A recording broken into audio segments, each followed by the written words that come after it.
We're going live because I see more than 50 people in the room. Today is, of course, Easter Sunday. I wasn't sure if that would mean the population would be higher or lower. So I will now turn my phone off. What a novel concept. Thank you for joining me. I appreciate that. Today, like I said, is Sunday. I did a live feed on, was it Friday? So I'm guessing this upcoming week I'll do Tuesday, Thursday as well. As Johnny Knoxville points out, Steve is live. For those of you who saw the Meet the Viewers #2, there was a picture, a collage of Johnny Knoxville. So people could finally meet him. 90 Knots, hello, Steve and everyone. And 90 Knots commented on my recent video and claimed that when shopping, does not need to get help when picking paint. And as I joked in the video, and I often don't get so personal in the videos, but I will when I'm talking in the live stream here.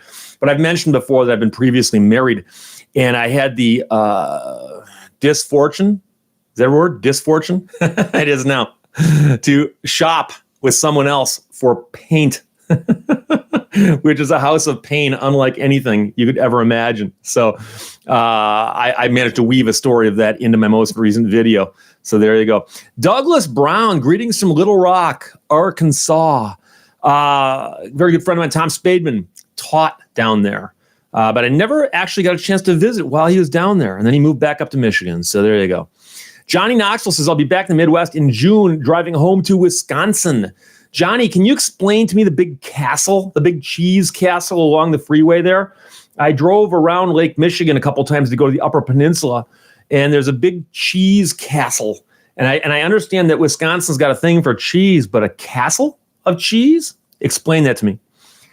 Douglas Brown is wondering if it's disfortune or misfortune. I don't know why, but disfortune sounds better to me in that context.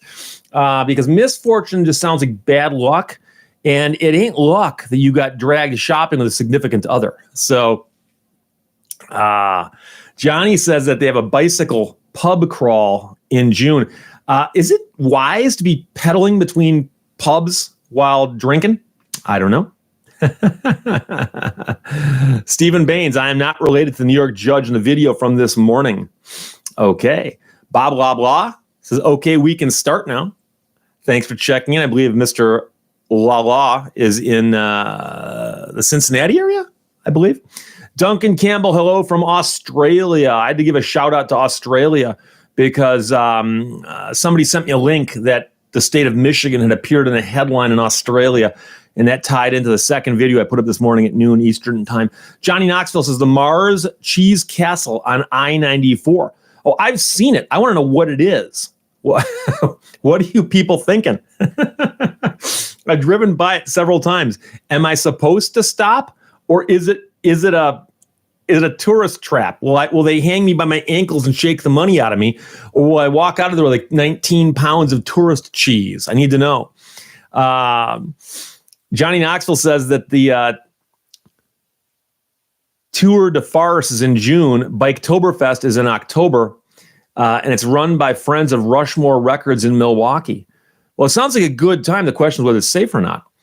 So Johnny Knoxville points out that the Mars Cheese Castle is a novelty shop tourist trap. So I probably was wise to not stop there. D. Hammett agrees. Large store of cheese. It's a trap. It's a trap. And I can tell you, every state's got them. If you drive up I-75, you as you approach the Mackinac Bridge just south, you'll see a place called Seashell City. Seashell City. It's a little building just out in the middle of nowhere. But it's right there, and you're tempted to stop because they've got a billboard further back, and it says, Seashell City, see the giant man-eating clam. And they used to have a picture of a clam and a diver, like about to get eaten by this clam.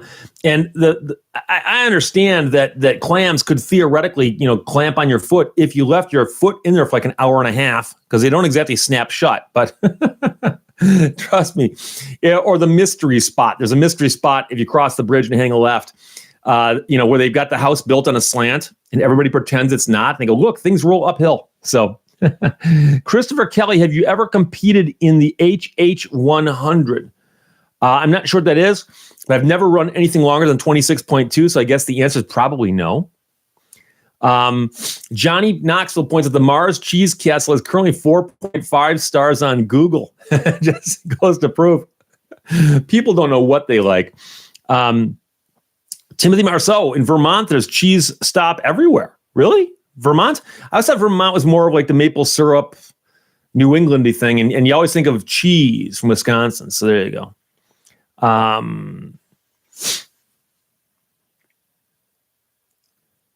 Dave Beeman, glad to see you again. Glad to see you too, my friend. I've got a friend named Dwayne Beeman. And Dwayne Beeman, old friend of mine, an attorney, a little bit longer than me in terms of how long he practiced.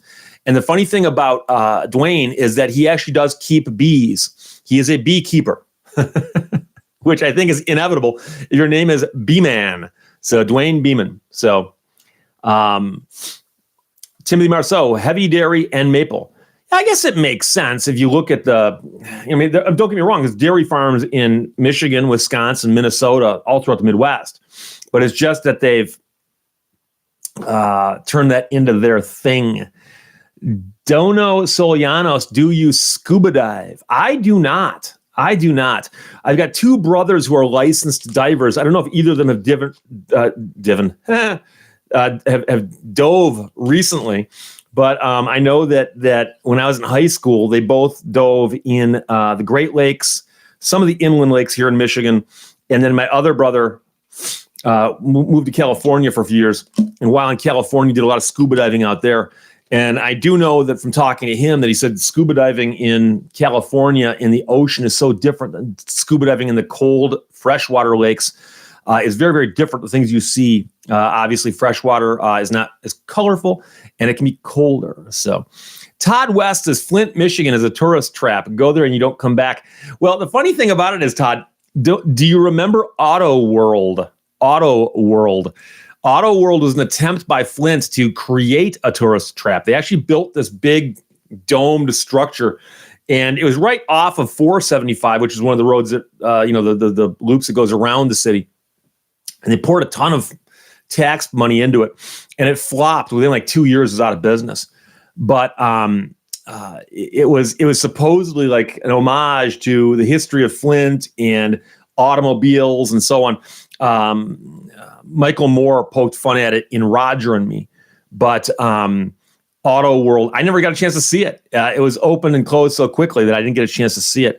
And that, of course, also explains why it went out of business. So many people didn't bother seeing it. So Michael Hoffman, have you been using your Peloton during the lockdown? Yes, I have. I used it this morning already. And I've used it on average 13 times a week, 12 or 13 times a week. I don't do it twice every day, but I do it twice most days. But as it's getting warmer now, I've been running a little bit and biking a little bit, but I did it this morning. I just did my 312th ride since I got it in October. So yes, I'm using it, still loving it. And in fact, this is the Peloton logo. Bill Taylor. Hi, Steve. Hi, Bill. Dan DeClerc, bikes on the bricks in Flint. Yeah, the main street in downtown Flint, it's called Saginaw Street, ironically, because there's a town called Saginaw further north. But Saginaw Street goes through downtown Flint. And all of the major buildings are along that, including like the courthouse and the police station and city hall and all that stuff. And that strip, there's a section of it that's still brick. They refer to that as the bricks. So you run, for instance, the Crim 10 miler. It starts and finishes on Saginaw Street. And the last portion that you run, also the first portion, but the last portion you run is bricks. And it's kind of funny that you don't think about this. But if you run a 10-mile race on a hot August day, for instance, about 9.5 miles in, you're getting a little tired and you're not picking your feet up as much as you want to. And you've got to make a mental note to pick your feet up because the road is a little bit uneven compared to the blacktop you had for the last 9 miles. So it's an interesting thing to run on the bricks, but they often do cruises with cars, car shows, and motorcycles, and they refer to that simply as the bricks. So there you go. Dan DeClerc says I could mix the Gatorade with vodka. I could. The vodka's right around the corner here, and you'd never know, would you? Well, I might get loopy. So Andrew Zubke says hello from Adrian. Assuming it's Adrian, Michigan is home of WABJ, a radio station I've never worked at, but I knew people who did. It's kind of like southeast of Ann Arbor ways. down this way a little bit, south of Detroit. So, Eleonora, are your knees shot? No, my knees are fine. And here's the thing. I run a lot, but I also, I run slow. I don't run in the wintertime. And every winter, if I do anything to stay in shape, I do zero impact stuff. So Peloton, water rower. In the past, I've had a Bowflex or a Nordic Track, but my knees are fine. I've never hurt my knees, my ankles, or anything like that running. The only time I've ever had injuries from running is I did have an issue with my Achilles once 30 years ago, but never had any problems like that. So I've been lucky, but it's primarily because I don't push myself too hard. So Johnny Knoxville just emailed our friends at Rushmore Records store in Milwaukee to see if they have a double XL shirt. Please let me know. I got 2 shirts in the mail yesterday. I didn't get a chance to get them on yet. They got to go through the wash. I wash them all, get the lines out of them and stuff. But I get asked all the time about wearing shirts on camera. I'll wear anything on camera as long as it's not obscene or political. But if you've got a school shirt or a business shirt for some business you like, I can think of, I've got an In-N-Out shirt. I've got a Blimpies from Ann Arbor. But I've also got a bunch of school shirts. Some I attended, some other people attended. So Tri-Finger says is also Adrian in Texas. If that's true, good for them. I appreciate that. Will demolish the South Detroit. Cue the Journey music. And of course, that's one of the biggest jokes is that in the song, just a small town boy born and raised in South Detroit. And there is no South Detroit. They just used that because it sounded good. South of Detroit's a Canadian town called Windsor. That's the running joke, at least here in Michigan. Todd West, what is your take on judges like the former Brian McKenzie? I assume you're talking about Judge McKenzie out of Novi. And he was, is he not? He's not on the bench anymore? He was an extreme judge. And I say that meaning that when I got him, because there's 3 or 4 judges in that courthouse he could draw, I was unhappy. And I'd have to explain to my clients that we got a bad judge here. And, bad things can happen when you get a bad judge. So I did not like Judge McKenzie at all. It's been years since I was in front of him, but I was in front of him a few times. And, not too crazy about him. Chris Chaos, running slow. Isn't that called walking fast? You are correct, my friend. And I have to tell you that I have been in a race before where the race walkers started before the runners. And so there'd come a time towards the end of the race where a professional race walker is running at about the same pace as me as I'm slowing down. And I've actually had it before where I'm running. I think I'm running. And a race walker will pass me, and then I'll pass them, and then they'll pass me. Now it becomes like, dude, you're walking, right? Yeah, okay, just checking. You can usually tell by what color the bib is, too. But Mike Garrett's, would you wear a Big Johnson fishing reel shirt from the early 90s? If it wasn't overtly obscene, I don't mind an inside joke. So, Ray Huck, did you see a seam on that shirt? If you're referring to this, I believe that's intentional. But Johnny Knoxville, would you wear a Toyota shirt? Yes, I would. I would. Heaven forbid. Now, I wouldn't buy a Toyota vehicle and drive it around, but I have nothing against the shirts. In fact, I think somebody sent me a shirt that says Heaven forbid a Toyota on it. But if you sent me one of the Toyota logo, I'd wear it. I've got nothing against them.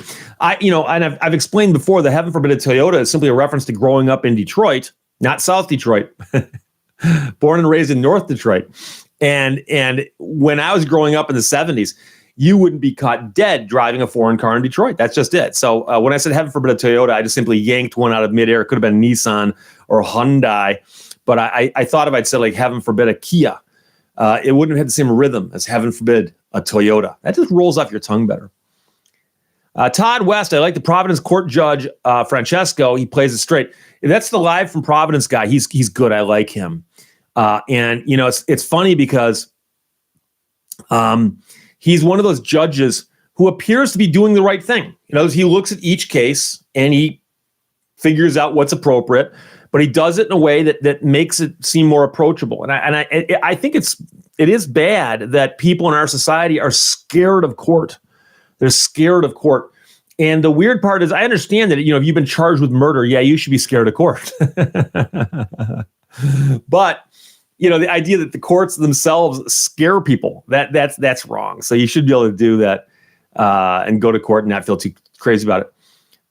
Chris Chaos, what is the status of getting a live interview? You mean like this, but with a guest?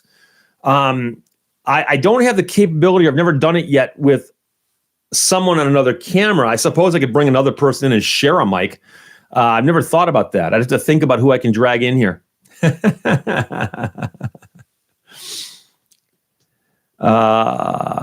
Johnny Knoxville, would you wear a Hooters shirt? That's a tough one because in my mind, those belong on the women. Isn't that part of their uniform? But, so. Bridget Flan is the old rugged cross in Reed City, Michigan. That's ringing a bell because there's also a connection to some church over here where I think the guy who wrote the song The Old Rugged Cross was from. And somebody could Google it if you had the time or the inclination and let me know. But I, as you know, turned my phone off a few minutes ago. But I seem to recall there's a connection because there's a historical marker in front of an old church down there in the southwest corner of the state that talks about the old rugged cross. So Titus says you should take a bong hit every time I say I've explained that before. Well, the problem is I've explained everything at least once. The Home on Bay do an interview with Joe Rogan. Yeah, unfortunately, Joe Rogan is in a whole different league than I am. I'd love to get on his show. I think he's great. I loved him on news radio. And he's a very, very entertaining guy. I'd love to be on his show. I highly doubt I could get him on mine. He'd probably say, what? You've got how few subscribers? Richard Long says, yes, it was written by a pastor there. Okay, but where? Where was it? Did I miss that? Or because that's what I'm curious about. Joey Seagulls is checking in from Macon, Georgia, home of the Allman Brothers Band and a lot of other great musicians. And Jim F says the show is Caught in Providence with Judge Frank Caprio, which does now sound right. Joey Seagulls though mentions the Allman Brothers, and I saw the Allman Brothers playing in about 1980 or 81 at Pine Knob. And it had fifth row seats, a little bit off the right-hand side. And all I remember is they had a wall of, a PA that was just a wall of marshals and things like that. And all I remember is leaving the concert going, that was a great concert, but I can't hear out of this ear. It came back. But I mean, it was loud. It was loud. And that, of course, Greg was with the band and Dickie Betts was with the band. And they would do like drum solos. They have two drummers. And I remember towards the end of the show, they did two drum solos where everyone else basically got up and walked off the stage. I mean, I think they went and left, they probably left the county and, traveled, got dinner, came back, and the drum solos are still going on. But it was a great show. Dooley, good morning, Steve. Good morning from wherever you're checking in. It is 1:00 here. I've had several people mention the time. I always put up the notice saying I'm going to go live at 1:00. But whenever there's 50 people waiting, if I'm sitting here with nothing better to do, I'll start the show early. But I'll always go from 1 to 2:30, so don't worry about it. C Perceptions Music says Joe would totally interview Steve. I don't know. If he would, I'd love to do it, but I highly doubt it. He has usually much, much higher profile guests on his show. Will Demolish says, why is Sweet Caroline a ritual for all Red Wings home games? That has simply become a ritual at all games. I've been to Saginaw, and I've been to Flint hockey games in the last year, and they play it there too. I mean, it's just become a go-to for hockey and sporting events. There's no reason. It's just people love to sing along with that one chunk of the song. So Bob Bong, hello from sunny Benton Harbor, Michigan, 65F. That's good. It wasn't quite 60 here yet when I logged on, but it was close. Mystic Hawk, would you accept a Michigan Supreme Court judgeship? Michigan Supreme Court justices are elected, although they can be appointed to fill a vacancy. And it's one of those things, I think I would consider doing that. Don't get me wrong. There's no chance in heck that I'd ever be nominated or, put up for that. I know I wouldn't be. But let's just play fantasy here. If somebody said, Steve, we got a governor who fell and hit their head and is willing to nominate you for a vacancy, would you take it? Yes, I would. I would all day long. And the problem I have is that most political positions to run for them are so politicized and ugly in the the politic process that as you run for office, there'll be dark money groups running hate campaigns against you. And I'm not sure I could do that for a whole campaign season to just put up with that just to get a job. So, I don't know. Michael Lewis, Western Washington, saying hi. So I guess we'll be morning out there. Daniel Kester sent a pic of me watching you, Steve, for your next selfie. He has my favorite coffee mug in it with the deer. There's something peculiar about one of the deer in it. Yeah, I've seen the picture. I'm trying to remember. I don't know off the top of my head which one was yours. I'll take a look. But I have gotten a ton of selfies for Meet the Viewers 3, which will go up this week. So if you haven't done that yet, feel free to email me a selfie, preferably of you watching me, especially you can do it with whoever watches it with you, whether it's a cat, a dog, or a significant other, or a horse, In fact, I believe I've seen, a horse, couple rabbits, a ferret, somebody had a rooster. I'm trying to remember what else, but those are the primary animals that people send along with cats and dogs. So Will Demolish, remember Dennis Archer? I liked Dennis Archer.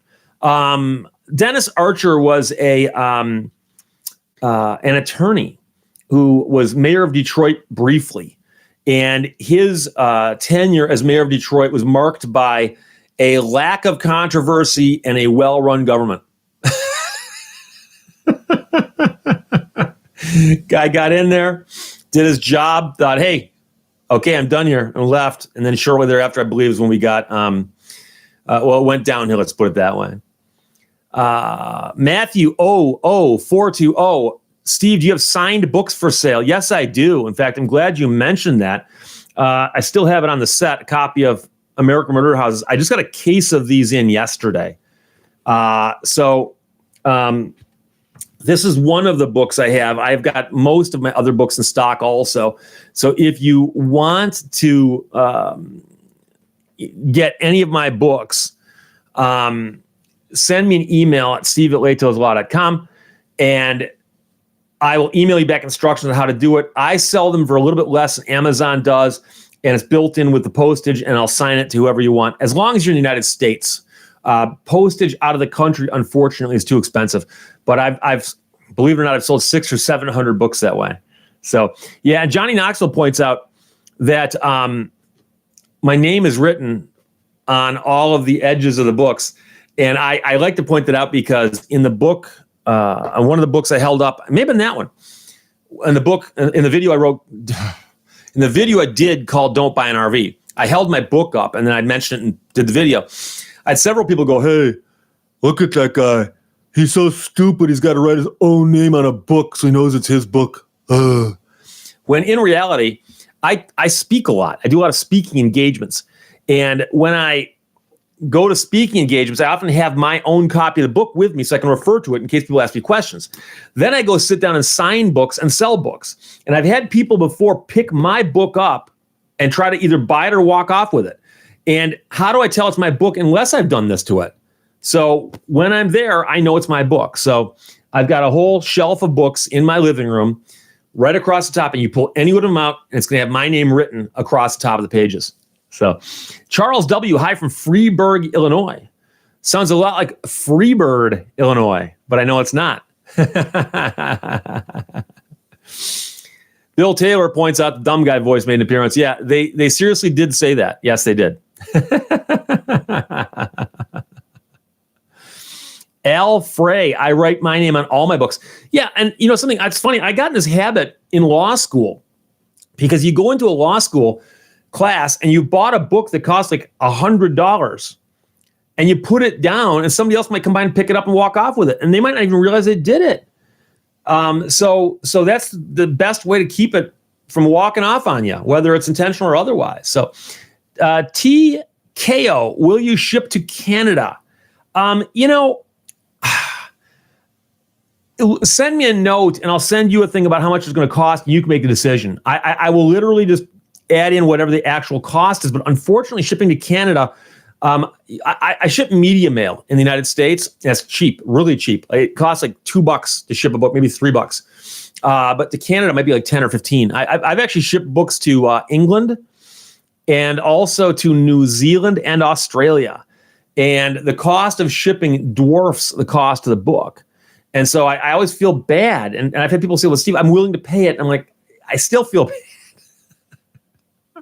I have a hard time saying, yeah, send me $75 for a book you can get here for $12, or whatever.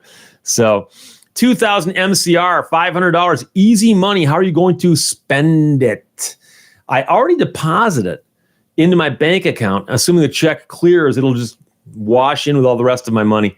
MHOA, do you have ebooks? Do you have ebooks? I've got a couple ebooks, but they're not all ebooks. American Murder Houses, Tucker, Turban Car, Jetpack are all available as ebooks, but like Death's Door and Douglas Houghton are not. So, and somebody else asked which books are out of print.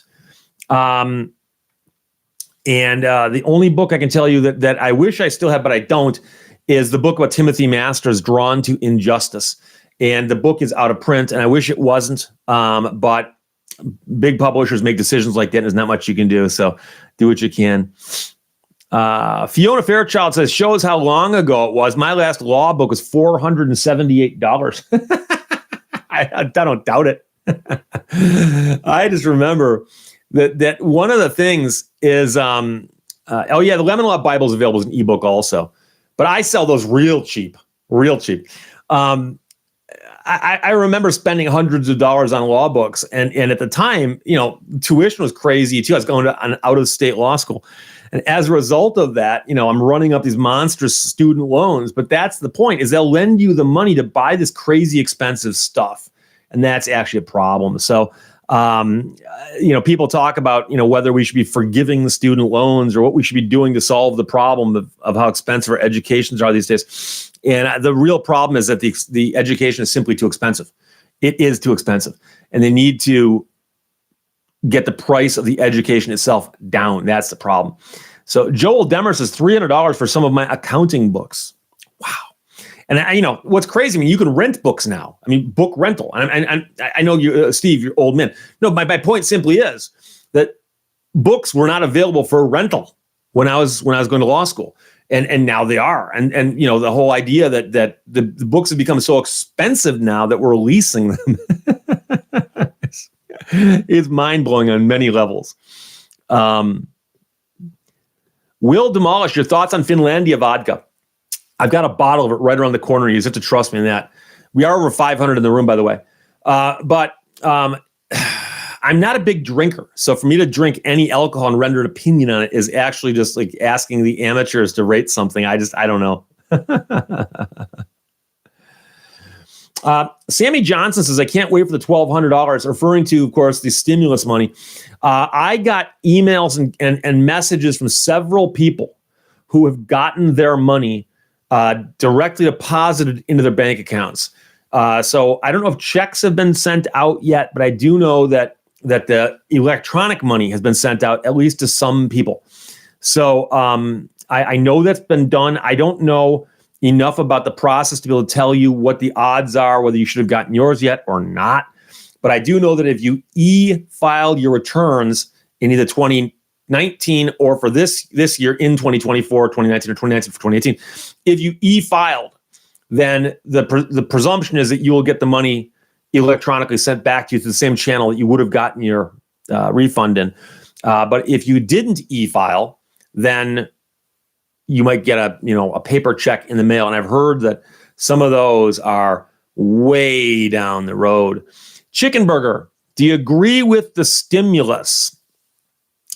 I do, in theory. I have not gotten, hard enough into it, deep enough into it to be able to tell you whether it's all being sent out to the right places. I can tell you that a lot of this stuff is good intention at the front end and winds up like money being thrown into a chipper. I mean, I don't know.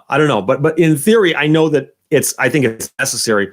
I think a lot of businesses will get saved, hopefully, by the stimulus. And if they hadn't gotten saved, then, bad things might happen. So we'll see. I don't think we know enough yet to know if it's a good, if it's a good result. We know, I think it's a good idea though. So, William Hartman says, ta-da, I'm here. Thank you. Oh, Sammy Johnson says, hi, Robot Lady. Thanks for all the funny thoughts. Has a Canadian Robot Lady checked in? If so, I missed her. Thank you very much for checking in, my friend. 90 knots, Matthew. Yes, my engineering books are very expensive, but not as much as law or Barbary. Barbary is one of the review courses to study for taking the bar exam. And I took a bar review course also. But yeah, that can get expensive also. And again, they'll lend you the money. So you wind up graduating with so much debt that it's almost mathematically impossible to pay off unless you live to the age of 300.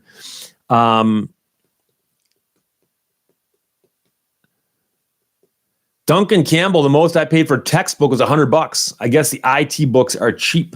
But when was that? That's the question. It has a lot to do with the time frame. So, Matt Pritchard checking in. I'm more concerned that there is not enough rent or mortgage deferral relief 3 to 6 months from now. I fear major housing disruption. And that would be a problem. I don't know if it's going to go 6 months, but obviously it could go 3. And then you have the whole situation with what happens in the middle. And I saw some statistics on how many people didn't pay their rent on April 1st or for this month. And so, like I said before, that causes a problem for the landlords and the building owners and the banks who rely on those payments. And so there's going to have to be some kind of relief put in there. Otherwise, yeah, it could get really ugly. A lot of people displaced at the end. 90 knots. I had a full ride for undergrad and grad, but had to pay for living expenses and books, and that can get expensive. Canadian Robot Lady. Okay, finally, I saw one of your posts. There we go. With the maple leaf, of course. Hey, JP, it's cold on the prairie. You have to understand, it's a whole different climate in Canada. Okay, I mean, I'm in Michigan, and Michigan borders Canada on parts of it. Even so, it's a whole different ball game, the weather they put up with up there compared to, like, say, Detroit. Kit Marlowe Scott, Steve, do you break out if you drink, like with the hives? No. I just, I know people who drink, who enjoy okay, hang on a second. I'm going to drink some Gatorade here, ironically. I believe that is ironic. I know people who drink so they can get drunk. I know people who drink because they're self-medicating because they're depressed. And I know people who drink because they enjoy the taste of beer or mixed drinks or alcohol of some sort. I've just never acquired a taste for it. If you hand me a drink, say, here, drink. Steve, drink this. It tastes good. Doesn't taste good to me. That's all. It's one of those things. So, but I'll tell you right now, I'd rather have this condition than the condition where it tastes so good I can't stop drinking it. Because I've had to, unfortunately, deal with clients like that who have problems like that. Vanchester first, or Vancester, what years were you a DJ?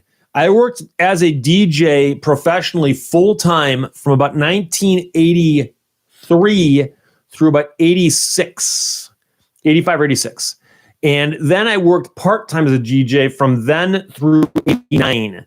Then I went to law school. When I came back from law school, I was often a talk show host. As a talk show host for a few years, starting about 1992 or 3 for a few years. And then I've been on and off the radio since then. So, but a DJ was back in the 80s. So, and I worked at a whole bunch of oldies stations. And then I did work at one CHR station, which is, up-tempo, top 40 / some rock and roll kind of thing. So Dirty Old Man's checking in. Thank you for doing that, my friend. Kit Marlowe Scott says, I break out when I drink, so I've gotten hives drinking. Were you allergic to something in it? Or, can you be allergic to alcohol itself? Kyle Shady says, you probably drink Knob Creek, the drink of lawyers. Never had it.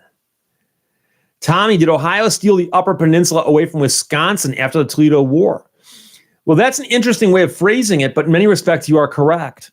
Because the Toledo War ended, in essence, with a brokered result where Ohio got the Toledo Strip and Michigan got the western 2/3 of the Upper Peninsula in exchange. And so the western 2/3 of the Upper Peninsula ran over someplace into the territory of Wisconsin, which had not been surveyed accurately yet. So at one point in time, Douglas Houghton and his men were sent over there to survey it, and they surveyed it a little bit more generously for Michigan and more conservatively for Wisconsin. And so we basically did to Wisconsin what Ohio did to us. Goes around, comes around. That's how it works. So there are people right now who live really, really close to the Michigan-Wisconsin border who root for Green Bay. And finding people in Copper Harbor, Michigan who root for the Lions. As crazy as it sounds, there are people in Lower Michigan who do root for the Lions. But the people in the Upper Peninsula go, hey, you know something? Green Bay is closer, even if it's in a different state. Gilded Angels, have you ever seen a Chrysler Hearst? The hot rod luxury car Chrysler made limited production in the 70s. I'm not as familiar with the Chrysler Hearsts as there are the Hearst Olds, but I seem to recall something about that. But I'm not that familiar with it, I admit that. So I do know that, of course, Linda Vaughn was the Miss Hearst Golden Shifter. And I'm sure there was a whole bunch of double meanings intended there. But she was a blonde spokesperson who modeled and would go to appearances wearing an outfit that had an H on it someplace, like a superhero thing. And she had superpowers. And I actually met her about 4 years ago at a book signing. She actually wrote a autobiography.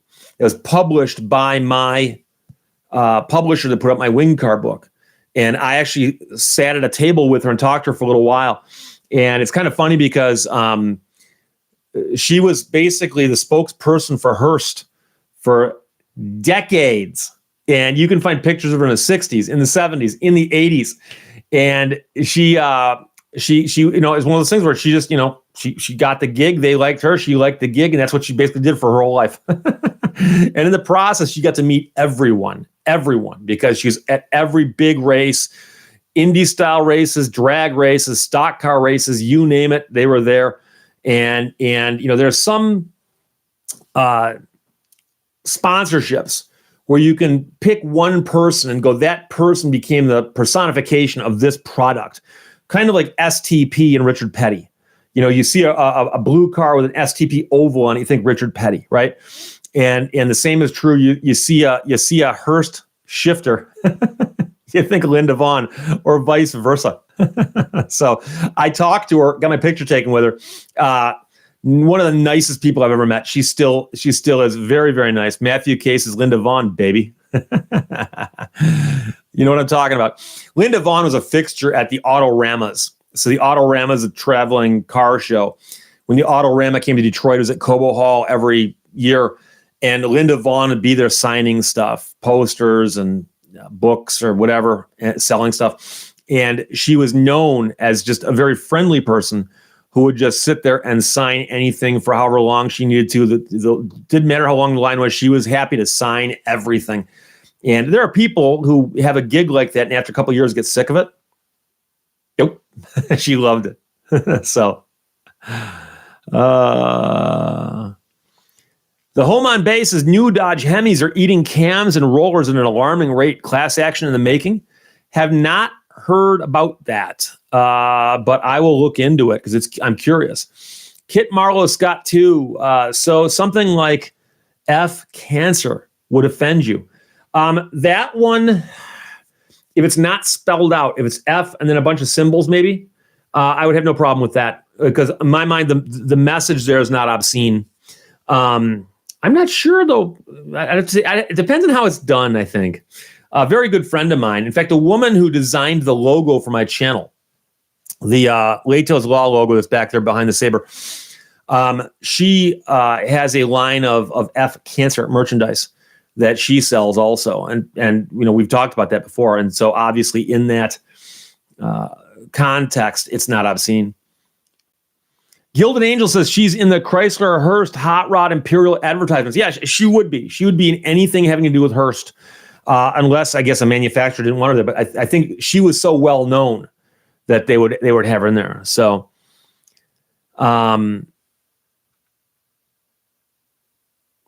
Matthew Shostrom, what is your dollar limit that you're willing to spend based purely on principles?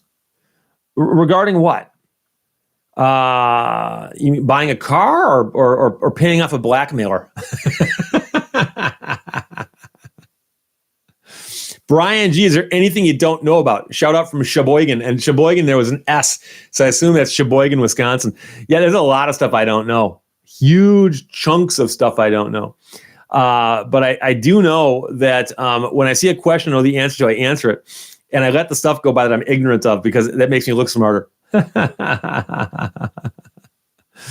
Canadian Robot Lady asks Gilded Angels how Ottawa is doing this morning, because it is snowing where the Canadian Robot Lady is. So there's a little side conversation going on here about the weather. Hope you don't mind. 2000 MCR says he found the hundo. And I have to tell you that I had the 100 hidden too well last week, and I had a couple people actually contact me so they couldn't find it.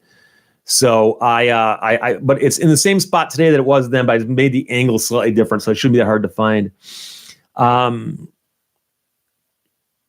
Tri-Fingers, Bill Taylor, GM's 496 is the worst cam eater I've seen.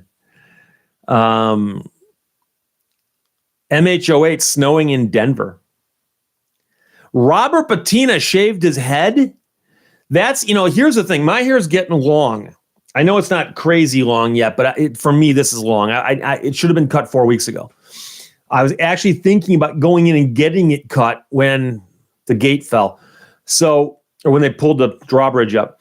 And so I may have to do something with it. I don't know what. And somebody said, why don't you shave your head? Because why, I had a full beard and a mustache for about a year. What about shaving your head? No. There are some things I won't do. And that's one of them. So the head shave is not going to happen. I'll have long hair. I'll have a ponytail. I'll dye it purple and go with the mohawk long before I shave my head. Lee Maynard, Steve Leto, what's your take on the 69 Ford Torino Talladega? That's something I've spoken at length about in my book, because of the fact that the Aero Wars with the winged cars that came out in 69 and 70 were a direct response to the aerodynamically shaped Torino and Cyclone that Ford Ford had built. And so the Torino Talladega was a very, very good car aerodynamically, and it was a very, very fast car. And right before Dodge pulled the trigger on the Daytona, they built an interim car called the Charger 500. And they were hoping that the Charger 500 could compete with the Talladega, and it couldn't. It couldn't. And so that's what forced them to do this. So that's the drastic measure that Chrysler did in response to the Torinos. The interesting thing is there's a couple of different groups out there that sponsor and promote these cars. And one of them is a Daytona Superbird Automobile Club. And there's another group that call themselves the Aero Warriors. And they have annual events or every 5-year events. And they invite the guys from Ford to bring their cars also. So I've been at a car show where it's nothing but winged cars, the Plymouths, the Dodges, along with the 500s, along with the Cyclones and the Talladegas. And they're all there living in peace and harmony. And it's funny because a little bit of that rivalry is still there, but they all recognize that, something, it's like when you hear about the reunions that were held after World War II, decades later, where guys from both sides would actually meet and something, the war's over and it's unfortunate it happened, but we're not at war anymore. So it's kind of like that. So it's kind of cool. Kit Marlowe Scott says if the quarantine goes to July, shaved heads might become the norm for both men and women. I wonder about that. Don Edwards, greetings y'all from Statesboro, Georgia. Don't feel tardy, was listening to some old John Prine songs and got lost. And I assume Statesboro has something to do with the Statesboro Blues too. But yeah, John Prine passed away about a week ago maybe. And very, very sad, of course. John Prine, a little lesser known, although people who are into music, songwriting, singer-songwriters in particular, know about him. He's been around for a long, long time. And he's one of these guys where musicians know him. Very, very well known for his songwriting and performing abilities. And if you don't know who John Prine is, I would urge you to go onto YouTube, which is an internet channel, and type in John Prine Summer's End. John Prine Summer's End. And it was one of the last singles that he released. And it is an absolutely beautiful song. And of course, he was singing about something else, but it ties in very, very well with the fact that, that's, I don't know if it's the last song he put out, it was one of the last songs that he released as a single with a video and everything. So check it out, Summer's End by John Prine. I highly, highly recommend it. Even if you've never heard anything by him before, or you have, check it out. So Michael Hoffman's got a very sing style. Yeah, he's a really, really interesting singer. He has a sense of humor, but he's got a really, really good way with words. And he, not all songwriters who are poets are necessarily good as songwriters, because some poetry doesn't translate that well. But he had a way with words, much like Dylan, where he would write a line or a pair of lines or a concept so well that you'd actually listen to it and you'd want to listen to it again just to hear how he used the language. And so I admire John Prine the same way I admire like a good writer who can write something in a way that you look at it and go, wow, I could never have written that, but I admire it and I appreciate it. It's so beautiful. So Lotus, what's YouTube? Yeah, it's a thing they've got on the internet, or I don't know, it's the intranet. I don't know.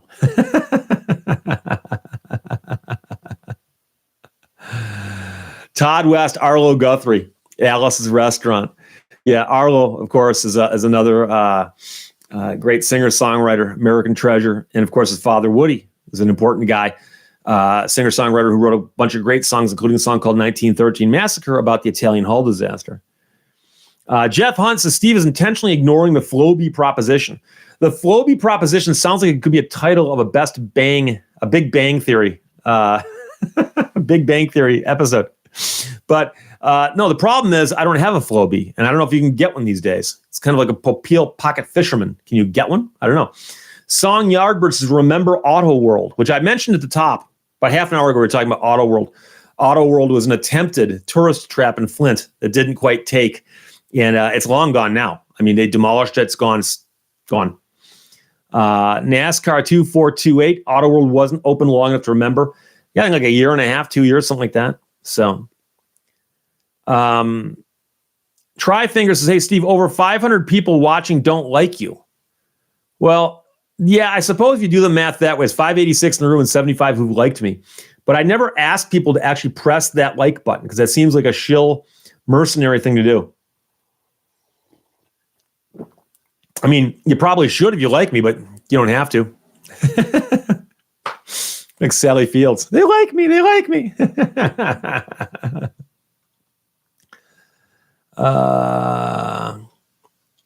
Hike Hunter with the funniest typo today says, Steve, I'll donate $100 to your favorite charity if you save your head on a live stream. Is something going to happen to it? I, of course, know that you mean if I shave my head. I doubt that I'd shave my head. Like I said, I've got concerns. But of course, if I did shave my head, I would do it. I would do it live. So, but it ain't going to happen. Tom Holt says, I like that you're a good law talking guy. Thank you very much. Of course, that's a reference to The Simpsons. Chris Woodhouse, at least they don't dislike you. Hey, don't give them any ideas. Bill Taylor, mullet. You know what I could do is I could go with a mullet. Just get the mullet cut in and wear it for one episode and then get it cut the rest of the way. We could visit that concept. Glenn Simpkins, Steve's doing this for fun, not a living. Yeah, see, that's the problem. Is let's suppose I shave my head and then they lift the ban tomorrow. I mean, can I walk into court with a shaved head? I mean, I know somebody could, but I'd hate to.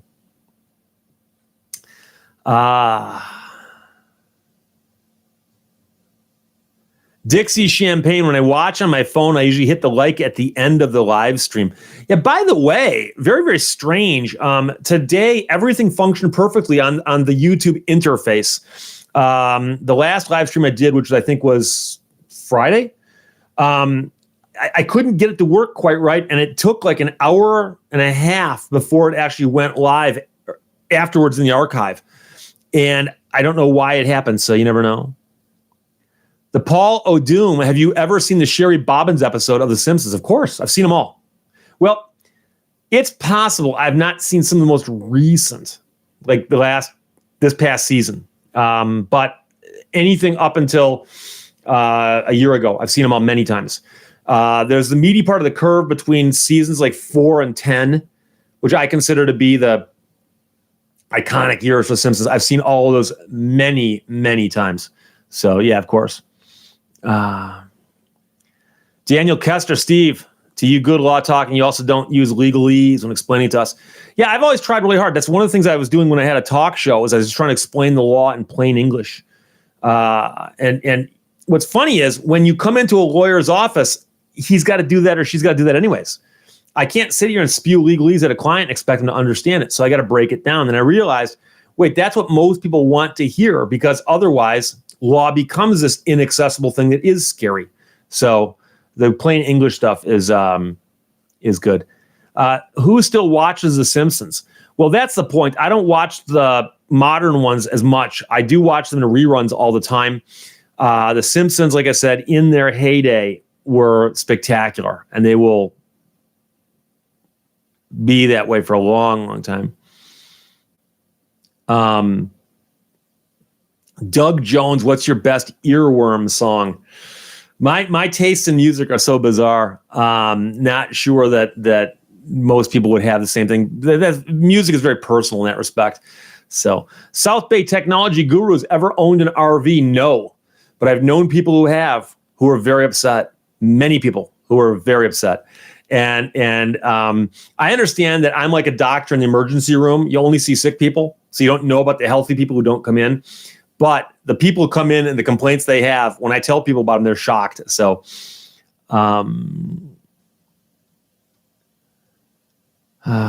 trivia question from 2084. How long has The Simpsons been running?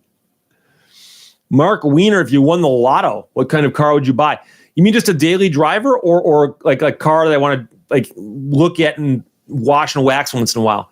I'd love to buy a Dodge Daytona, with a Hemi and a 4-speed in it, but that sent me back about $1 million. Max, Homer, Simpson, Power. Steve, are you a stonecutter? If I was, could I tell you? Matt Pritchard, is the anti-foreign car sentiment still as prevalent in Detroit as it was when we were teens? Yes and no. It depends on who you're talking to. And if you're talking to people of the generation of us or older, which I realize now is becoming less and less of the population. Yeah, absolutely. And I can tell you that there are still people out there, who work for car companies who get annoyed that you bought a foreign car. But it's not the same as it used to be. I mean, I remember actually being in a car, a passenger in a car, and having people yell stuff at us because it was a foreign car in Detroit, So, Gary Lake, as an attorney, what is your opinion of the Al Pacino film And Justice for All? I believe that's the thing where you're out of order. You're all out of order. Is that the one I'm thinking of? It's been a while since I saw it. And I recall that I kind of liked it, but I can't speak to it enough to say that I can actually opine in detail. Roger W. Reed Jr., what is the license plate above your right shoulder on the top shelf? A lawyer friend of mine out of Texas sent me that, and that's the private license plate that says no driver's license or insurance required, private, not for commerce. That is a sovereign citizen license plate. You can buy them, but they're sold as novelty items on the internet. And people will put those in their cars and drive around and hope they don't get pulled over. Oh, boy. Todd, with Detroit having such strong automotive history, they really need to fix their streets and roads. I agree with you 100%. And I've mentioned before that if you fly into Detroit, you land at an airport most likely called Detroit Metro Airport. You can fly into Michigan, other places, but Detroit's where everyone comes in. And the worst roads in the state used to be the entrance ramps to get onto 94 out of the Detroit Metro Airport complex. And so people would fly to Detroit on business, get a rental car, and drive through 2.5 miles of potholes to get out onto the freeway. And it was the worst advertising Michigan has ever done. And if you're going to spend money and fix your roads, the first thing you do is go, okay, which ones are important? And perhaps the most important ones are when people fly into Detroit to do business in Detroit, they're going to drive through these potholes.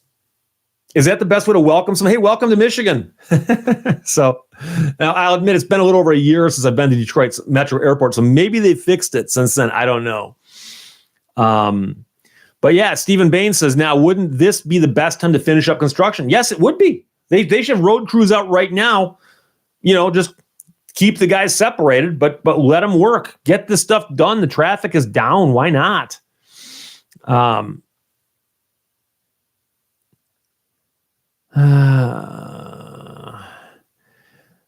Golden Renaissance Productions, would you happen to know if lawn care companies can operate in Michigan? I don't believe they can. I'd have to look. I've actually got the most recent order right here, but I'm not going to read through a 16-page order on camera to give you the definitive answer. So I'll just have to punt on that one. GSD Maxima, are those tubes to your right from your radio days?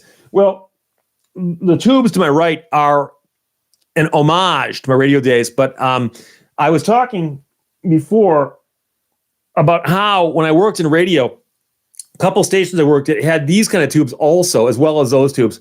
And I remember being on the air when one of those tubes blew and it started glowing really, really bright, and I was like, poof. And then the transmitters went off. And the engineer gave me a couple of the old tubes because I just think they're cool looking, And I complained during the live feed a while back that I had lost my tubes, one of the moves I had. So several people said, I can get you a radio tube. So there's 3 tubes donated there. A few of the tubes over here, I have a whole pile of them. So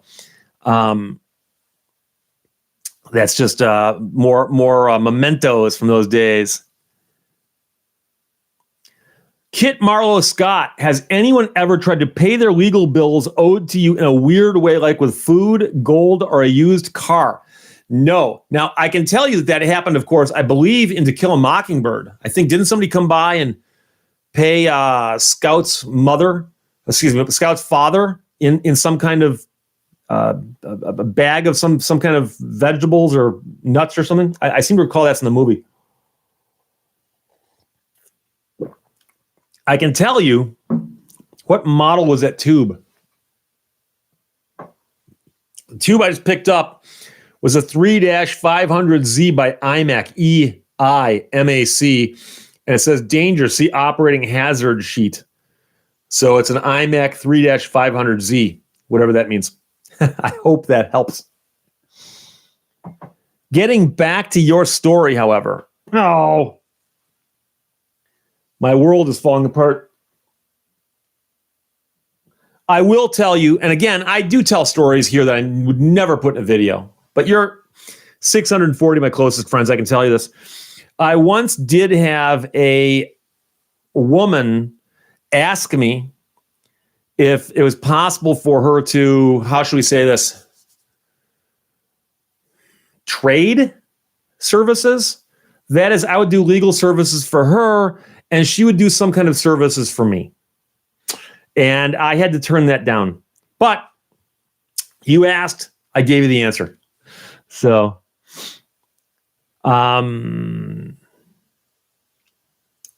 Rich Sound 56 says, we are family. Yes, we are. Jose Rodriguez, sing us a song. No, you don't want that. No one wants that. Look up and be alert. Says, did you see the 300-car barn find video? Yes, I did. And barn finds are such a fascinating concept. Some guy, I think in New York, has got like 300 cars and a couple buildings just sitting there. And in the collection were at least 2 Superbirds, which caught my attention. But there was all kinds of other cars, some very, very cool, some very, very strange. But, and so the collection looks like they're going to be cleaning it up and selling it. So it's good to see that stuff get back out into circulation. You hate to think that there's a car like a Superbird sitting someplace, just sitting. No one can see it. It's not being maintained. It's just sitting there. And as it sits there, all kinds of things are decaying on it and falling apart, and no one's enjoying it. It's just sitting there. So, Gypsy Salami, ever see the hydraulic press channel? Yeah, that's the kind of thing that you'd never imagine would be as entertaining as it is. But a guy's got an industrial hydraulic press, and he puts stuff in it and crushes it just to see what it looks like. So here we'll put, a golf ball. Here's what happens. Boom. We'll put a bowling ball in there. Here's what happens. Boom. Mesmerizing. Lee Maynard, what is the most bizarre case you had to turn down? I hate to say this. I actually know the answer to that question, but I don't think I can describe it yet. So let's save that one for later. Maybe that'll be the one I tell you about when I hit 250,000 subscribers. Lotus, KROQ, grew up on that. KROQ. In fact, right now I'm reading the autobiography of Richard Blade. And Richard Blade was a longtime DJ at KROQ. He is now on Sirius XM on First Wave. And a guy who is just a giant in the industry as a disc jockey. And the people he knew in the industry. It's a fascinating book. But KROQ, I lived in Los Angeles for a couple of years, got to listen to him and loved it. And, from a disc jockey's viewpoint, or somebody who worked in radio, from that viewpoint, if you said, Steve, anytime, any place you can work at a radio station, name it, it would be a toss-up between K-Rock and CKLW in their heyday. CKLW was the Big 8, and it was a top 40 station out of Canada, but it was huge. Number 1 station in the Midwest, basically. And they were very, very influential and pioneering with the stuff that they played. And the disc jockeys were good, high energy, but they were extremely limited in how much time they could talk. Very, very limited. So I like the music a little better at K-Rock, but from a disc jockey's viewpoint, to say that you're on CKLW in their heyday would have been a big deal also. Toss up between those two. Audit Everywhere says Howard Stern was a disc jockey, really made it, and is still a down-to-earth guy, and his family is so nice. I don't know him personally, but I spent years listening to him. He was on the air in Detroit, back on terrestrial radio. When he went to Sirius XM, I got an XM receiver, or Sirius receiver, and then, of course, the two companies merged. And Howard was a disc jockey, and he transitioned into doing what he is now, which is more of a and it's a morning show he does, but they don't play music unless they have live guests in the studio playing music. More long form interviews. And one of the things that most people who don't listen to Howard Stern don't know is that he will occasionally bring in a guest, and they'll have a very, very famous guest that they've been trying to get for years. And they'll bring somebody in, and they'll sit down, and Howard will interview them for like an hour and a half. With no breaks. And that does not occur anywhere else. Obviously doesn't happen on TV. It rarely happens long form interviews anywhere on radio, but never that long. And so it's a whole different thing that he's done there. And the funny thing is that when Howard Stern asks questions of somebody famous, he might ask a rude question from time to time, but he will occasionally ask him a question that everyone does wish somebody would finally ask this person, and he'll ask him. So Kit Marlowe Scott, isn't Howard Stern a grandfather now? I don't know that for a fact, but I wouldn't be surprised. That very well could be true. Tammy Brennan, hi from Macomb, Michigan, or Macomb, Michigan, as I like to say jokingly, but yeah, Macomb. East Side. Gypsy Salami, silver button, don't have one. And you do not automatically get one, contrary to anything anybody tells you. When you hit 100,000 subscribers, YouTube might give you a silver button. But they say right on their page, they don't give it to everybody. They don't explain what the rationale is. If they send you an invitation, you get one. If they don't, you don't. So there you go. Alex Rosenbaum, Joe Rogan does the long form. Yeah, he does, but that's a podcast. And so I guess nowadays Howard's on satellite radio, so it's not quite the same. But I guess it's evolved that way. But you have to think back on what radio was like before he came along and was doing that stuff. Daniel Lemieux, hello, Steve, and everyone. Hello, Daniel. Thank you for checking in. 55 Settle, do you have any tales of bad DJs? What makes for a bad DJ? Oh, bad. They're a dime a dozen, unfortunately. They use cliches like that. Bad DJs. Here's the thing. To be a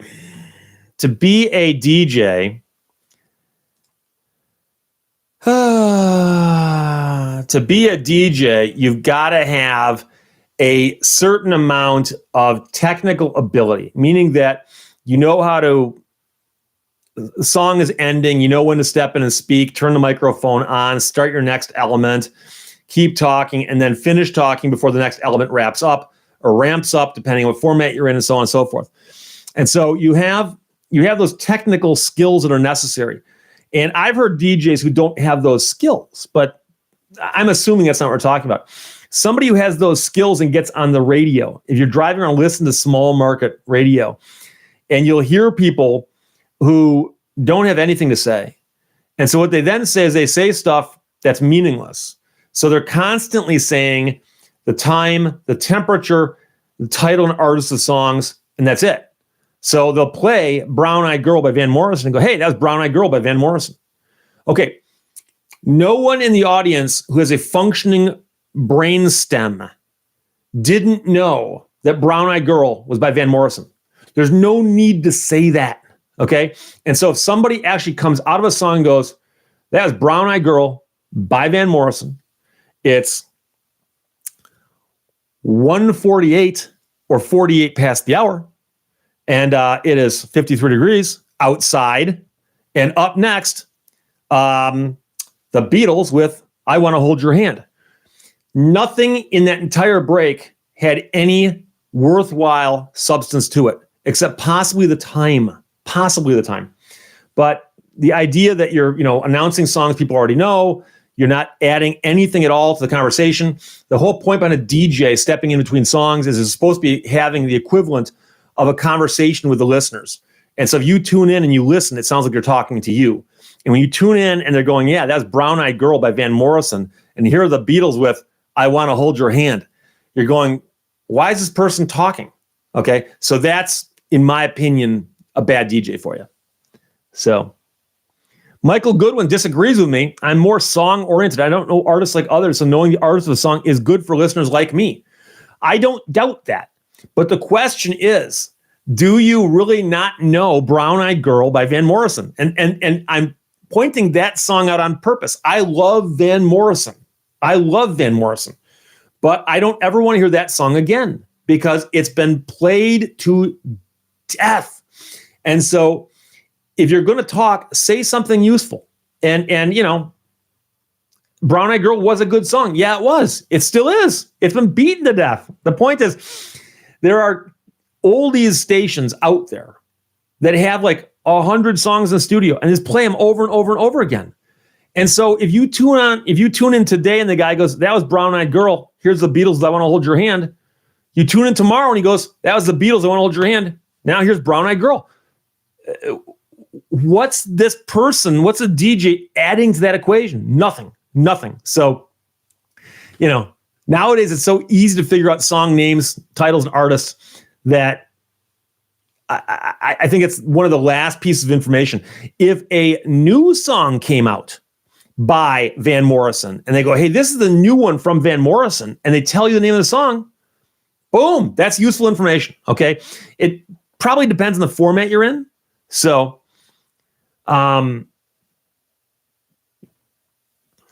Vicky Clark says, I feel that way about fat bottom girls. I assume you mean the song. Yeah, and that's another example of a song that do you really need to be told who did that song? You know, imagine tuning into an album rock station, okay, a rock and roll station, or classic rock now, I guess, and they go, okay, you just heard a set there. That was Sweet Emotion by Aerosmith, Stairway to Heaven by Led Zeppelin, and AC/DC with Dirty Deeds Done Dirt Cheap. Okay, who doesn't know those three songs? You could hear a snippet and know who that song's by, you know? So it just seems really, really like a waste of airspace to do that. Sam Walton, hey, Steve, what is the difference between the law books in the upper shelf and the ones on the lower shelf? Well, the problem is the ones on the top are law books. The ones below that are other books, history books or other stuff, but they're not law books. The top shelf is the Michigan compiled laws and the blue books. Farnsworth on contracts, consumer law, a book on civil procedure, and another book on contracts. So the top shelf is actually law books per se. The shelf below that is simply books of other sorts that I've read.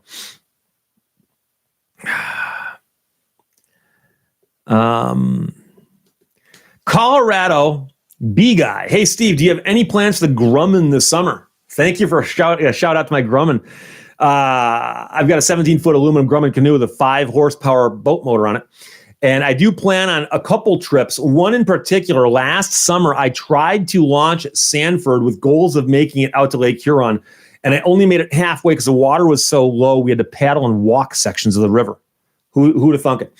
So this year, same guy, a friend of mine named Steve, has agreed to come back with me and put the boat in where we pulled it out last time and just do the bottom half of the trip.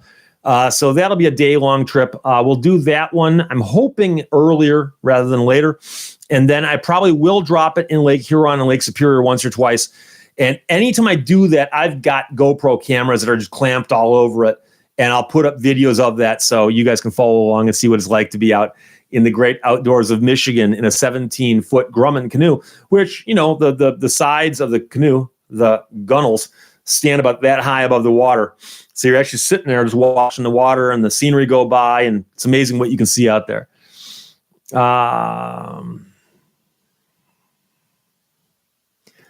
Tiger Stripes.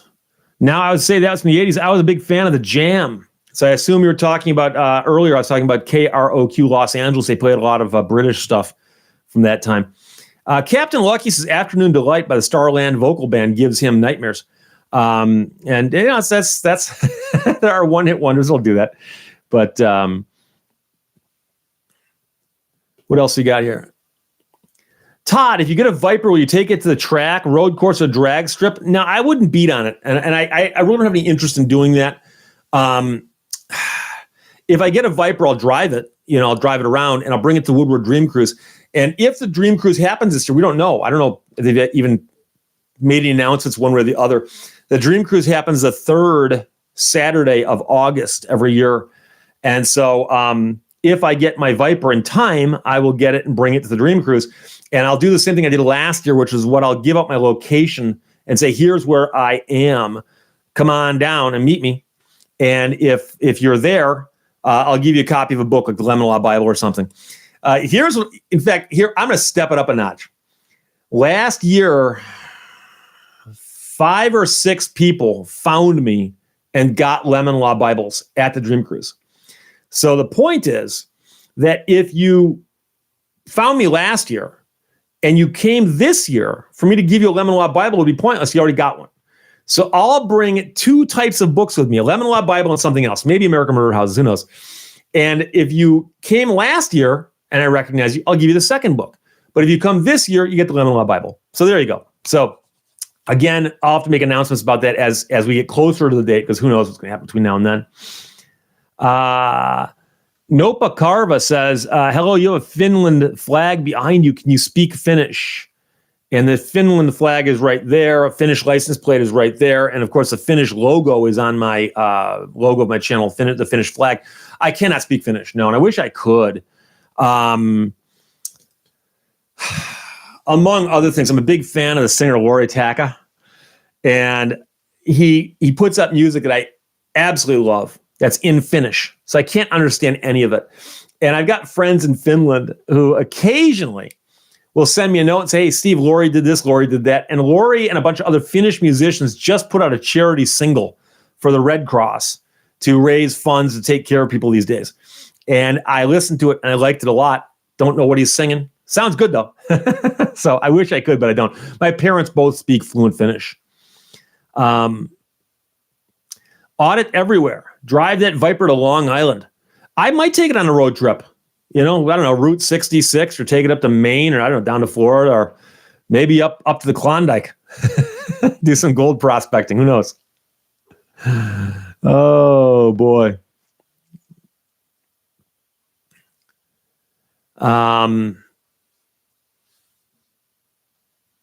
JJCEO40, are you a fan of Postmodern Jukebox? A little bit. I only became aware of them because of their affiliation with Puddle's Pity Party, or Puddle's the Clown. He did a couple songs with them, and then I heard some of their other stuff. I'm not as big into their other stuff. It depends on which songs they're doing, but I respect what they do. They're one of these bands that gets together and very, very talented, and they rework songs to, they'll say, hey, we'll take this song that's originally like a top 40 hit, and we're going to redo it as a salsa song or whatever. And it's just very, very clever, very, very interesting what they do. So I do like what they did or do. ALE, did you work with Mike A at WABX? I'm not sure who Mike A is. When I was at WABX, at one point in time, believe it or not, Steve Dahl was doing the morning show, but was piped in from Chicago. A guy named Alan Stagg was the midday guy. Steve Costan worked evenings. Greg St. James worked there. And I'm trying to remember the other guys. But I can tell you that I'm trying to think who else would have been there at that time. Alan Stagg was one of the coolest guys I ever met in radio. One of the nicest guys who... He passed away a couple years ago, and he was actually from Western Michigan. He was from the Grand Rapids area, and he just started working in radio because he had a great voice, and he worked his way up. And at one point in time, he was doing middays at WABX, and he looked like a hippie. The long hair, always looked like he was spaced out, probably did copious amounts of marijuana long before it was medicinal. And he was doing middays there, and I was an intern there, and I said hello to him one day. And for whatever reason, he goes, oh, what do you do here? And I go, I'm an intern. He goes, you're one of the guys answering the phone? I'm like, yeah, the request line. It's like 3 people in there answering the request line. And he goes, do you want to come sit in the studio? I said, sure. So I went and sat in the studio with him and just asked him questions. And he enjoyed talking because he's playing, 3 songs and he talks for 20 seconds, 3 songs, he talks for 30 seconds, and he was bored. And so we're sitting in the studio, and he's chain smoking, playing LPs, and it was showing me how things work, telling me, I was firing questions at him, nicest guy on earth. And he was one of the guys who convinced me that I could do this and I ought to get into it, So the sad part is that after I left WABX and I went and worked in Bad Axe as a disc jockey, Alan Stagg left, and I think he went to Chicago. But he bounced around a couple of different major places, but he was a big shooter in some big markets. He had a fabulous voice. It's amazing. I mean, I remember one time I was in Detroit, flipping the dial. There's Alan Stagg. And for whatever reason, he just had popped up in Detroit for like a week. He's between jobs. And I think he had a friend who was a program director at this radio station and just said, yeah, come on in. So he did like a week-long gig, and then he disappeared again. And so I never talked to him again. I wish I'd gotten a chance to tell him how much he meant to my career. And then a couple of years ago, I read that he passed away. And so, he's no longer with us. But he was one of the guys. He wasn't as well known in Detroit because a lot of the rock and roll DJs in Detroit were jumping from station to station as they changed formats. So you start out at ABX and go to WRIF, or start out at W4 and go to WLLZ or whatever. And he had come in, worked at ABX, and left the market entirely. But Alan Stagg was one of those great guys that I did spend a lot of time talking to. Albert Buchheit, have you ever mentioned a city in Michigan without pointing out on your hand? I have occasionally, but I know that it helps people. But the problem is the Upper Peninsula. So the Lower Peninsula is here. You got Saginaw here and Mackinac City here. But the Upper Peninsula is the problem, and I got to go like this, right? And Keweenaw Peninsula is here, and Wisconsin is here. So it's a little different. Oh, ALE, he was the WABX promotion guy. That's possible. I forgot the name of the guy who did promotions there. I also knew the program director pretty well. He actually lived not far from me in Birmingham, where I grew up. His name was Kerry Kurelop, and I believe Kerry's still working in radio, I think up in Seattle, at a rock and roll station. So Gary Royce, do you know who Leonid and Friends is? Yes, I do. And that's another group of guys who do covers of stuff, extremely talented. And I think Leonid's a guitar player, isn't he? And they do some really, really good stuff. So, Song Yardbird loved WMMS the Buzzard, and M. Jane was always medicinal. What's pretty funny about that is WMMS Buzzards, that's Cleveland, right? MMS is one of those famous stations that's known outside of its market. And so people in radio know MMS, and it's like KROQ Los Angeles or something. It's that well known. WVIC, somebody mentioned, Sadie Lamp Duo, WVIC in Lansing, I assume. Bill Taylor, Michigan Hand Geography. There you go.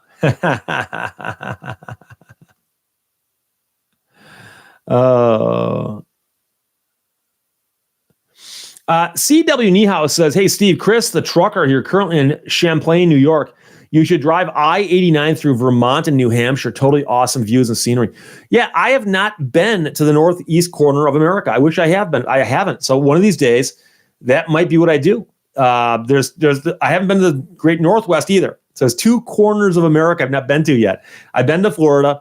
I've been to San Diego, but I've not been to the Northeast or Northwest. So I would like to do a road trip, especially in my Viper, if I get my Viper, and it'd be fun to do that. One of those two things. Roger Reed, have you listened to the band The Rasmus from Finland? No, I've not. Finland, by the way, is very, very well known for its heavy metal. Nightwish, a couple other bands. And I think as far as per capita goes, they drink more coffee and have more heavy metal bands than anybody else on earth. Mark Sparks says, I've never been near the Great Lakes. How is it possible? The Great Lakes start Minnesota, Wisconsin, Michigan, Indiana, Illinois, Ohio, New York. I mean, there's a whole bunch of states that touch on the Great Lakes. How can you not ever been near any of them?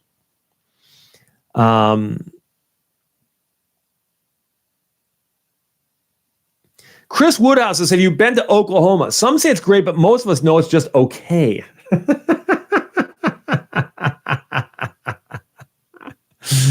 I've driven through Oklahoma, I'm pretty sure. I've been through a bunch of the middle states, but I was just zooming by. I did the Detroit to Los Angeles thing back and forth a few times. Took slightly different routes each time. So Bill Taylor points out that the Great Lakes are shark-free since about 10,000 BC, give or take. That's what they like to say. It's freshwater, salt-free, and whatnot. So I got that going for you. JP Boileau says, I've started watching Dr. Pol a lot since we're on lockdown. Fabulous guy from Michigan. Yeah, he's from a little bit north of here, but he is in Michigan, and he's a veterinarian on the Animal Planet channel, I think. Dwight Lesser, happy Easter, Steve, and to you, my friend. Matt Pritchard says, yeah, unfortunately, the Great Lakes aren't lamprey free. And that's, the sea lampreys are one of those invasive species that got in, I think, in the 60s or 70s. I remember when it first happened. And it's a crying shame. You'd see a a dead fish wash up on the shore, a lake trout like this big, and it's got a big old sore on its side where a sea lamprey had gotten a hold of it and just killed it. So JP Boileau says that Dr. Pole's on Discovery Wild. Okay, makes sense. I also forgot that I mentioned I was going to do this as a show and tell today. I did actually pick something up this week that I was talking about my favorite coins in America, and I mentioned that I really like the Walking Liberty $50, which I got right there. And I also admire, it's a gold piece, $2.50 gold piece. I don't know if I can get that on focus without getting the shine. But anyways, that's a $2.50 gold piece. And it's got the Indian on the front and the eagle on the back, perched eagle. And it's got an in-cues design, which means that the image is pushed into rather than coming out of. But that's got a face value of $2.50, which compared to this has a face value of 50 cents, but this is silver. That's gold. So what can I tell you? I like coins. Dwight Lesser, Steve, can we in Michigan go fishing in a boat? I believe you can, so long as it's not motorized. That's what I read. I'd have to double check that, but I believe that that's what I read. And that's unfortunate. I don't know what the distinction with the motor is. I understand some people say, well, if people with boat motors get together and huddle in the middle of the lake and drink, rafting or whatever, but they're breaking a different rule there. The motor or not's going to change, not going to change that much. My canoe's got a motor on it. And when I'm in my canoe and the other person's up front holding me on the front, we're about 8 feet apart. So I don't think we need to social distance any more than we already are in my canoe. Sam Walton, hey, Steve, trust me, driving the Viper on a long trip is like wearing a tuxedo all day. Yeah, but I've worn a tuxedo for a full day. It can be done. No, I've actually taken a Viper on a road trip before. I've mentioned before that I've actually had the opportunity to drive a Viper a very, very long distance. And I understand. It would be difficult if you were all day in a traffic jam with a Viper, working the clutch for 6 or 8 hours. Yeah, that'd be a grind. But if you're out on the open road, just sailing along, or you got some nice windy scenic stuff, I got no problem with that.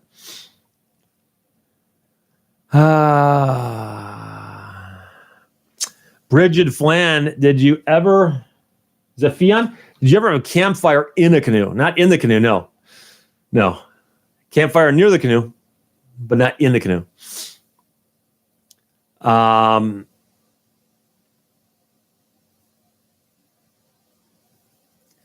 Jason Johnson, dear to my heart, is saying, I'm just happy the fireworks stores are finally shut down in Michigan. Peace and quiet. I wish they'd never reopen. I don't care. 2000 MCR ACR Viper.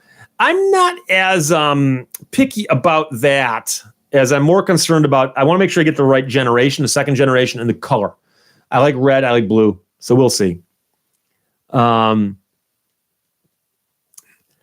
Matt Pritchard, is there fitted luggage available for a Viper? No, but I travel light. I've seen the trunk. You couldn't fit human bodies back there, but you could fit enough stuff back there to travel for a couple weeks.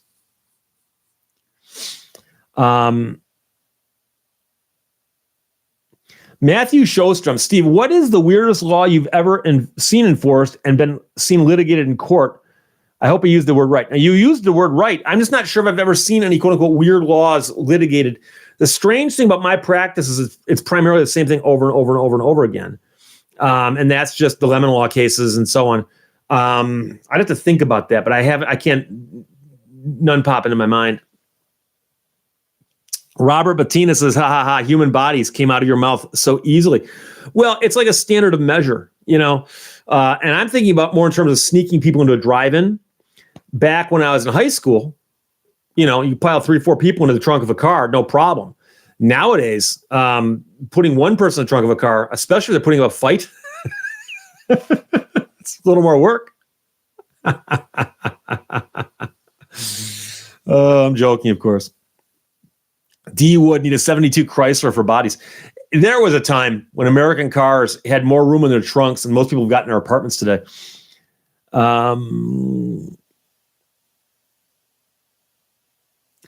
Yeah, Lotus says team allegedly sets new cannonball record run on empty highways. And that story came out a couple days ago. And, I always have mixed feelings about these things because the guys doing the cannonball runs are starting on the East Coast and racing to the West Coast. And they've got a bunch of informal rules about where the starting line is, where the finish line is. And the key is to get the car from here to here as quickly as possible. And there are guys who set records in this now who may have actually been speeding a tiny little bit to make that work. And so the question is, if you're speeding a little bit, is that wrong? Or, And so theoretically, like if they get ticketed, that's a risk you run. And so many of the guys who do this, and I've read interviews with guys who have done it, talk about all the tricks and all the things they do to make sure they can get the drive in. So there'll be like 3 guys in the car running scanners and spotters and looking for cops and having people help them out know where the cops are. And they'll run oversized gas tanks. They'll do things to camouflage the car so it doesn't look like a hot rod, all this stuff. And so these guys apparently set a new cannonball run record recently and took advantage of the fact that the roads were largely empty because of recent events in the news. And so then people are saying, well, is that right that they did that then? And by definition, they probably broke some rules about crossing state borders or something, but then again, they didn't get caught. So, if a tree falls in the forest, that kind of thing. So I don't know. I'll be interested to see more. Whether they have any documentation of it and so on. And I'll be curious. But again, I don't encourage that kind of behavior because I am a lawyer and I encourage people to act lawfully at all times.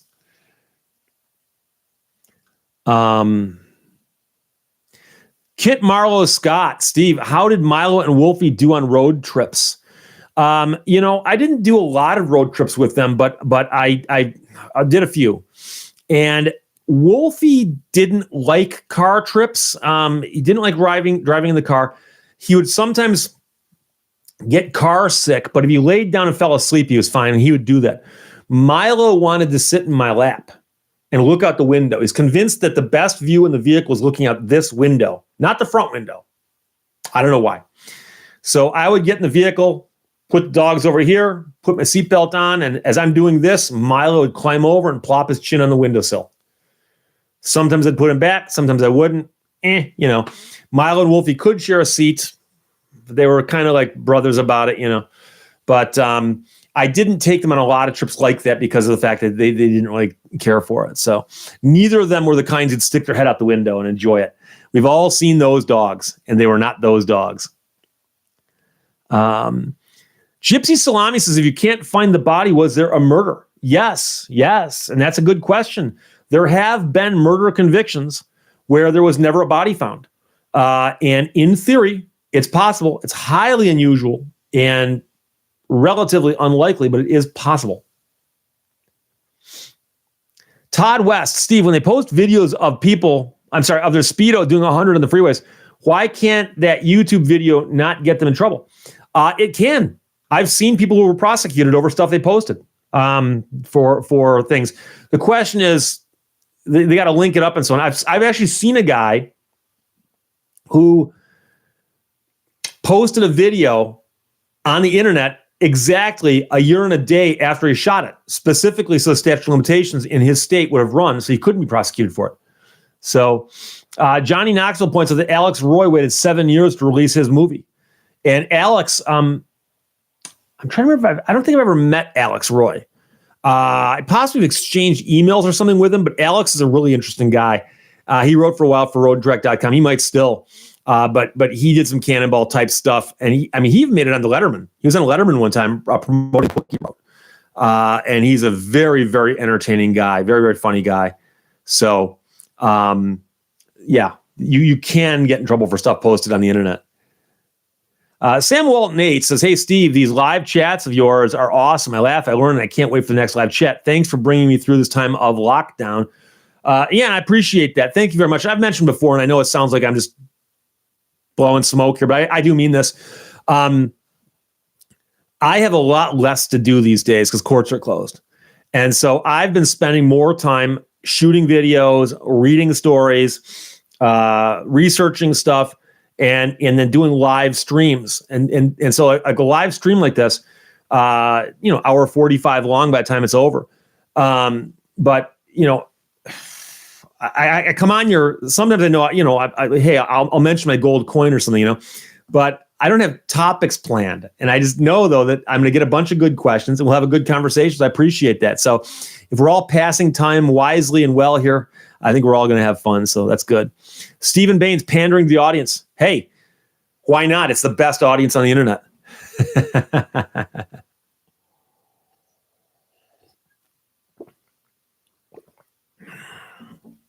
Johnny Knoxville, Steve needs to bring back the night live chat.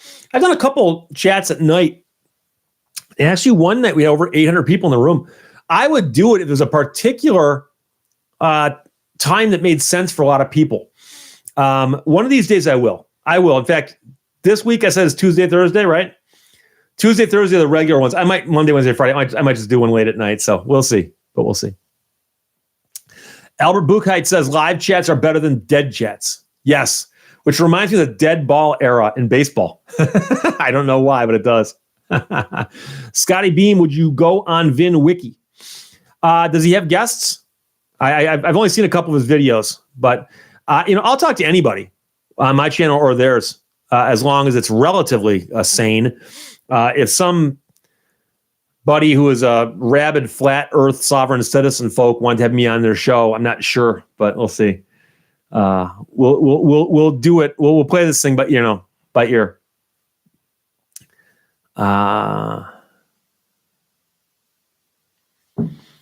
Gilded Angel said that some urban explorers in Ontario found enough uranium to make a nuclear bomb and got arrested for it.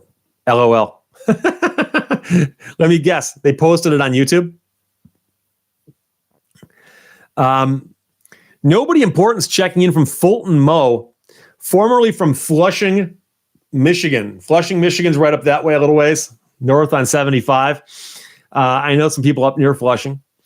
And it's a neat little town, but I haven't been up there for a little while.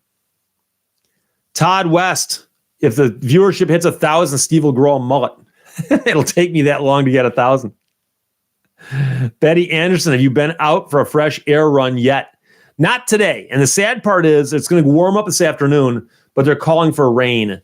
And I've gotten real picky in my old age. With the Peloton, I now just say, if it's raining, I won't run. I'll do the Peloton. So Flushing on the hand would be about right there-ish, maybe? Well, it depends. Saginaw's here, so it's actually about there or so, north of Flint. Matthew Showstrom, Steve, what is your most unhealthy habit? It's like you know me. Two things. I drink too much Diet Coke and I eat too much chocolate. I love chocolate and I love Diet Coke. Oh, boy. Michael Peterson says rain means sore joints. I think that's more if you have arthritis, isn't it? Todd West versus Boblo? You mean Boblo Island? The funny thing is that Boblo Island we often think of as being Michigan, but Boblo is actually in Canada. Boblo Island is a little island south of Detroit on the Detroit River. And they had an amusement park there for years. The amusement park closed, but it was a tradition. It was a legendary tradition that if you grew up in southeastern Michigan, sometime between the age of kindergarten and high school, your school would take the field trip to Boblo. And I went several times, different schools, and everyone piles in the bus. You go down, and right at the foot of Woodward Avenue, there was a boat launch right near there for Boblo. You get on the boat, and a big double-decker boat, and it would steam down to Boblo Island. You get off, and you'd run around in the park all day long. And it was not like Cedar Point or something with actual rides. This is stuff one step above the fair that comes and visits your county once a week each summer. But it was just cool. It was a dedicated little island you're on, and same thing, junk food and all that stuff. And at the end of the day, they'd blow the horn and you run back, get on the boat, take the boat back up, jump on the school bus and go home. But Bob Lowe Island was a day well spent for every single elementary school or middle school student in Michigan until it closed. And the boats are gone now. The island is still there, but the island is bought by a developer who put condominiums on it. The problem is to get to the island is difficult because it is, in fact, an island in a river, but it's, I believe, in Canada as far as the dotted lines go. Lee Maynard, Steve, what's the statute of limitations, if any, on lemon law cases? Interestingly enough, the lemon law itself does not contain a statute of limitations in the state of Michigan, but you would then either go with the catch-all in the statute of limitations section of the Revised Judicature Act, or you'd use a borrowing concept from another statute, such as the UCC, which is 4 years. So I try to bring lemon law cases within 3 years, but that's well within the statute either way, and it almost never comes up in my cases. Tommy Brennan says the Bob Lowe boat was being worked on and caught on fire. And I know that there was a bunch of arguments over this because the Bob Lowe boat, there were people who were trying to save it, and other people wanted to scrap it. And I remember seeing some articles about them working on it, and it caught on fire, and they put it out. And now the question is, how much would it cost to fix now? And blah, blah, blah, blah, blah. So Bob, born in Detroit, raised in Clinton Township, never taken to Bob Lowe. How old are you, though? It's going to be an age thing because I went to Bob Lowe in the 60s and 70s. So Cosmo, Steve, sounds like your parents passed on great genes to you and your siblings. What profession were they? That's an interesting point. My parents are both teachers for the most part. My father was an administrator in an educational setting, and my mother was a teacher and librarian. But there are good genes in my family. I've got 5 older brothers, all of whom are alive, kicking, and healthy as horses. And both my parents are still alive. And whenever I do that health thing, and they ask me about, does this run in your family? Does that run in your family? I have to say basically that most of my grandparents were in their 80s or 90s when they passed away, and lived long, full lives. So I'm knocking on the wood again. Yeah, this table is wood. I'm sure it sounded horrible to that microphone, but I believe there are good genes in the family. So thank you for noticing. Bella Catoots, ever have to defend Denny McLain? No, and I wouldn't take the case because he probably wouldn't pay me. Denny McLain is one of the saddest stories. Denny was a pitcher for the Detroit Tigers. He's basically the last pitcher to throw 31 wins in the modern era to break 30. And he was just a star. I mean, he was a stud. I mean, it was unbelievable. And he had issues handling money. And he was rumored to have had issues gambling. And he ran into a bunch of legal troubles. And he was in and out of prison a couple times. I'm not going to get into it here because it's too convoluted. But it's sad. It's sad because the guy was a hero. And I've mentioned in a recent live stream, Al Kaline just passed away. Al Kaline played baseball with Denny McLain. Al Kaline was mythical. I mean, he was a hero. Everywhere he went, people, oh my God, it's Al Kaline. Everyone loved the man. He was an ambassador for the sport, for the city, for the team. Denny McLain became this guy. It's like you don't want him showing up at your party. You don't want him around. Watch your wallet. Denny's here. So it's unfortunate that you watch 2 guys in the same team and how their lives can diverge like that. It's crazy, crazy stuff. Todd West, Sparky Anderson for the win. Sparky was in the dugout. Game 5, 1984 World Series. I've told you this story so many times, I won't say it again. D. Wood says, R.I.P. Farmer Pete's. And that is a reference to Pete Packing, I believe, which was a company that Denny McLain was involved in that went bankrupt and their pension fund disappeared. And that was before Denny McLain went to prison. So I'm not saying those things are connected, but you can look them up if you want to. Jose Rodriguez, I've seen Al at the old baseball field in Detroit. Yeah, I never met Al Kaline, but I did see him play. Johnny Knoxville talked about Cecil Fielder. I actually was flipping around YouTube the other day, and once in a while they'll throw something that is so far out in left field. Whoa!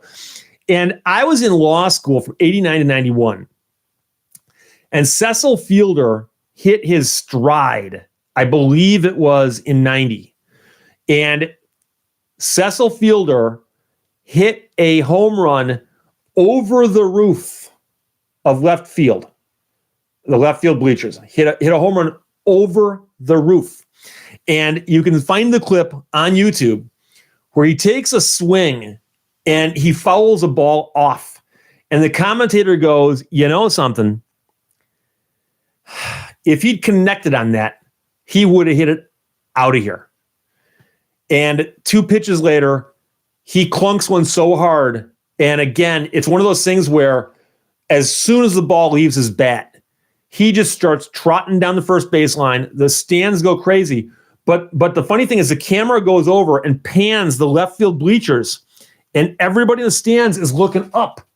And so the camera pans up and misses it, and then over the roof. And they only documented either 3 or 4 guys total. I think Mark McGuire did it also, and 2 people before Cecil. But only 4 people had ever hit the ball out of the park like that, at least over the left field side. So it was crazy. And I had not seen that because I was in law school at the time, wasn't following the Tigers that closely. But I saw the clip on YouTube yesterday, and I'm like, whoa, I'm so glad I got to see that. So Todd West, what is Steve eating for Easter dinner? Nothing special. Lynn H., did you ever meet Greta Van Susteren? No, and the question is, would I recognize her? Greta is the one who was a legal commentator on the cable, and she had a unique look about her, and she went and got a ton of plastic surgery done to make herself look less unique, and then showed up on a different channel. It's like she's a different person. And whenever I see her now, I'm like, I can't get past all that plastic surgery. It's just weird. I mean, you can do anything you want. I don't care, but Al Kaline's the Gordie Howe of baseball. Gordie Howe is a whole story unto himself. But Gordie, of course, played hockey for years and years and years and years, and was known as, again, he was the face of Detroit hockey for a long, long time. He passed away not too long ago either. Never met him, never talked to him. I know people who did. And same thing. One of the nicest people you'd ever meet in life. So, but a great guy. Matthew Shostrom, somehow I got caught in a continuous loop about the amusement park.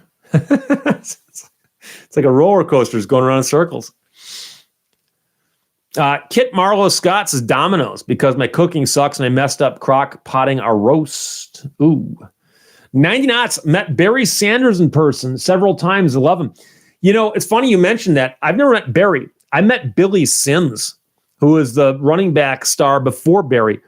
And Billy Sims once came into my gas station, and one of the other guys went out and waited on him and came in and said, hey, that's Billy Sims out there.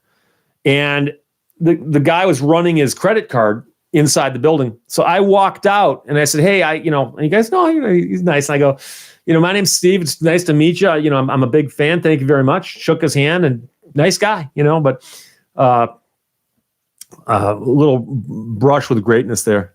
So, yeah, somebody here says, be sure to tip your Uber drivers and whoever's delivering your food to you. And I would strongly recommend you do that. But I also read a real scary article the other day, and we're running out of time here, but apparently there's places you can order food and you can put in a tip in advance, and then you can cancel the tip later. And so a lot of people are putting in a big tip to get better service and then just canceling the tip afterwards.